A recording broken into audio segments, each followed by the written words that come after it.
आज है 16 अक्टूबर 2023 दिन सोमवार। चलिए देखते हैं मध्य प्रदेश की 10 बड़ी न्यूज को।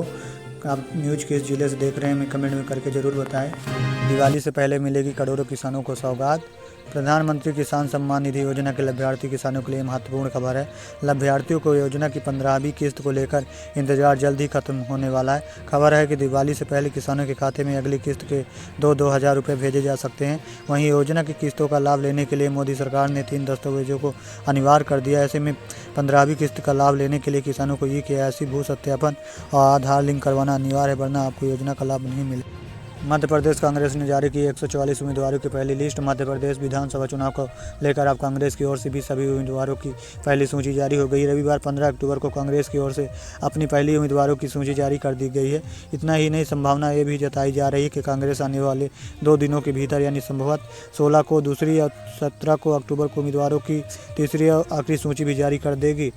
गौरतलब की कांग्रेस पार्टी ने छत्तीसगढ़ और तेलंगाना के साथ साथ मध्य प्रदेश विधानसभा चुनाव के लिए उम्मीदवारों की पहली सूची जारी कर दी है। इस लिस्ट में 144 उम्मीदवारों के नाम है। पहली लिस्ट में कमलनाथ, गोविंद सिंह, जीतू पटवारी का नाम शामिल है। लिस्ट से तय हो गया है कि कमलनाथ छिंदवाड़ा से चुनाव लड़ेंगे। सावधान, चुनावी ड्यूटी से बचने वाले की अब खैर नहीं जा सकती है नौकरी। कलेक्टर ने जारी किया फरमान।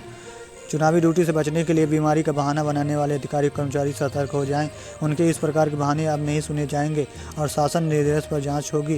यदि अनफिट पाए गए तो नौकरी भी जा सकती है। इस साल होने वाले मध्य प्रदेश विधानसभा चुनाव के दौरान कलेक्टर संजय कुमार ने ऐसे बहानेबाज अफसरों और कर्मचारियों को बाहर करने का फैसला लिया है जो बीमारी का बहाना बनाकर चुनावी ड्यूटी में भाग नहीं लेते। चुनावी ड्यूटी न लगाए जाने के संबंध में जो आवेदन निर्वाचन कार्यालय में जमा हुए हैं, उनमें लगाए गए मेडिकल सर्टिफिकेट को कलेक्टर द्वारा गठित डॉक्टरों की कमेटी संबंधित कर्मचारी का हेल्थ चेकअप करेगी। उसकी रिपोर्ट ही मान्य होगी। यदि रिपोर्ट में वह अनफिट पाए जाते हैं तो उन्हें अनिवार्य सेवा निवृत्ति दे दी जाएगी। मध्य प्रदेश विधानसभा चुनाव के लिए वासवा ने जारी की उम्मीदवारों की चौथी सूची। मध्य प्रदेश विधानसभा चुनाव के लिए तारीखों की घोषणा के साथ ही राज्य में आचार संहिता लागू हो गई। राज्य में चुनावी गतिविधियों और चुनावी सभा रैलियों के आयोजन में भी तेजी देखने को मिल रही है। इस बीच आज भाजपा की ओर से राज्य में उम्मीदवारों की चौथी सूची भी आ गई है। बहुजन समाज पार्टी द्वारा मध्य प्रदेश में होने वाले विधानसभा चुनाव 2023 में उम्मीदवारों की चौथी सूची जारी कर दी गई है। भाजपा की चौथी सूची में कुल 31 प्रत्याशियों के नाम हैं। इसमें छतरपुर के महाराजपुर सीट से महेश कुशवाहा को प्रत्याशी बनाया। ग्वालियर किले पर 2 घंटे रहेंगे PM Modi. Gwalior the Scindia school fort के 125वें स्थापना दिवस समारोहन इस बार खास होने वाला है। समारोहन 21 अक्टूबर को होगा। कार्यक्रम को लेकर तैयारियां शुरू हो गई। इस कार्यक्रम में प्रधानमंत्री नरेंद्र मोदी बतौर अतिथि शामिल होंगे। पीएम करीब 2 घंटा तक किले पर रहेंगे। कार्यक्रम में विद्यार्थी और उनके अभिभावकों को कार्यक्रम शुरू होने से करीब 1 घंटे पहले QR कोड के जरिए एंट्री मिलेगी।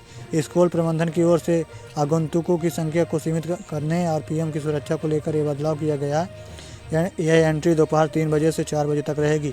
समारोहन ठीक 5 बजे पीएम नरेंद्र मोदी के स्कूल पहुंचने के साथ समारोहन शुरू हो जाएगा। भाजपा की 5वीं सूची के पहले डैमेज कंट्रोल के लिए तैयार रहने को कहा। भाजपा संभवतः अपनी 5वीं और अंतिम सूची आज घोषित कर सकती है, क्योंकि इस सूची में कई मौजूदा विधायक के टिकट कटेंगे। इसके संकेत पहले ही वरिष्ठ नेता दे चुके हैं। सीटों पर विरोध के चलते चेहरों को बदला जा सकता है। सूची के बाद होने वाले विरोध की संभावना के मद्देनजर डैमेज कंट्रोल के लिए भोपाल से जिलों के वरिष्ठ नेताओं से कहा गया है कि नेता असंतुष्ट घर जाकर उन्हें तुरंत मनाने का काम करेंगे।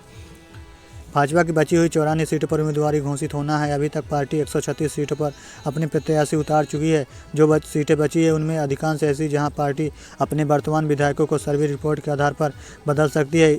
इससे कई सीटों पर बवाल होने की संभावना है और कार्यकर्ताओं का असंतोष सामने आ। सोने चांदी कीमतों परिवर्तन खरीदने से पहले जान ले सोमवार का ताज़ा भाव। दिवाली से पहले सोने चांदी के दामों में लगातार उतार चढ़ाव का दौर जारी है। आज सोमवार को बाजार खुलते ही सोने चांदी के भाव में हल्का परिवर्तन आए। ऐसे में अगर आज आप नवरात्रि में सोना या चांदी खरीदने की सोच रहे हैं तो पहले आज सोमवार का ताज़ा भाव जान लीजिए। आज 16 अक्टूबर 2023 को सरपा बाजार में सोने चांदी की नई कीमतों के मुताबिक आज सोमवार को 22 कैरेट सोने के दाम 55,560 रुपये और 24 कैरेट के दाम 60,600 रुपये ट्रेड कर रहा है। वहीं 1 किलो चांदी का भाव 74,100 रुपये चल रहा है। फिलहाल सोना 56,000 से नीचे तो चांदी 75,000 से नीचे चल रही है। शिवराज सिंह चौहान की लाडली बहना की कांग्रेस ने निकाली है काट। मध्य प्रदेश में चुनावी बिगुल बजने के बाद सियासी मोहरे जमाए जा रहे हैं। प्रदेश में दोनों प्रमुख दल बीजेपी और कांग्रेस में वोट पर कब्जा करने की मुहिम छिड़ गई है। यही कारण है कि बीजेपी लगातार लाडली बहना की बात कर रही है तो कांग्रेस छात्र स्कीम लॉन्च करके वोट को अपने पल्ले में करने के लिए चुनावी बिसात बिछाने में जुटी है। कांग्रेस ने वरिष्ठ ने कहा है कि मध्य प्रदेश में स्कूली छात्रों को फ्री शिक्षा प्रदान करने का कांग्रेस का चुनावी वादा। मुख्यमंत्री शिवराज सिंह चौहान का महत्वाकांक्षी लाडली बहना योजना का जवाब। बता दें कि गुरुवार को कांग्रेस महासचिव प्रियंका गांधी ने चुनाव राज्य में मध्य प्रदेश में 12वीं कक्षा तक मुफ्त शिक्षा के साथ साथ छात्रों को भत्ता देने का वादा किया है। उन्होंने कहा कि न केवल कक्षा 1 से 12वीं तक के छात्रों को मुफ्त शिक्षा प्रदान की जाएगी बल्कि पढ़ो पढ़ाओ योजना के तहत कक्षा 1 से 8 तक के छात्रों को 500 रुपये, कक्षा 8 से 10 तक के बच्चों के लिए 1000 रुपये और कक्षा 11वीं और 12वीं के बच्चों को 1500 रुपये हर महीने दिए जाएंगे। इसके अलावा पार्टी पहले ही 11 गारंटियों का वादा कर चुकी है जिसमें महिलाओं के प्रति व्यक्ति 1500 रुपये प्रति माह, 500 रुपये मिले LPG सिलेंडर, सरकारी कर्मचारियों के लिए पुरानी पेंशन योजना, किसानों के ऋण माफी, अन्य पिछड़ा वर्ग OBC को 27% का आरक्षण, पहले 100 यूनिट बिजली खपत पर कोई चार्ज नहीं और 200 यूनिट पर 50% चार्ज आदि शामिल है। नाम न छपने की शर्त पर एक वरिष्ठ कांग्रेस नेता ने कहा कि हम अपनी योजनाओं का मुकाबला करने के उद्देश्य से मुख्यमंत्री शिवराज सिंह चौहान के चुनावी वादों की श्रृंखला से तंग आ चुके हैं। उन्होंने महिलाओं को प्रति माह 1000 प्रदान करने के लिए लाडली बहना योजना लागू की और बाद में घोषणा की राशि प्रति माह 3000 तक बढ़ाया जाएगा।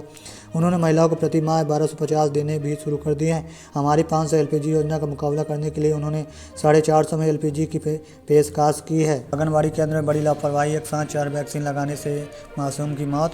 मध्य प्रदेश विदिशा जिले से दिल दहला देने वाली घटना सामने आई जहां 9 महीने के मासूम को एक साथ 4 वैक्सीन लगाने से मौत हो गई। फिलहाल इस पूरे मामले में पुलिस टीकाकरण करने वाले ANM पर सवाल उठा रहे हैं। यह पूरा मामला कररिया थाना क्षेत्र ग्राम अहमदनगर का है। बताया जा रहा है कि 12 अक्टूबर को पिता सुनील कुशवाहा अपने 9 महीने मासूम को आंगनबाड़ी में ANM द्वारा एक साथ 4 टीके लगाए गए थे। पिता के अनुसार वैक्सीन के पहले मासूम पूरी तरह से स्वस्थ था। वैक्सीन लगाने के बाद उसकी तबीयत बिगड़ने लगी। इसके बाद इलाज के लिए उसे जिला अस्पताल ले जाया गया।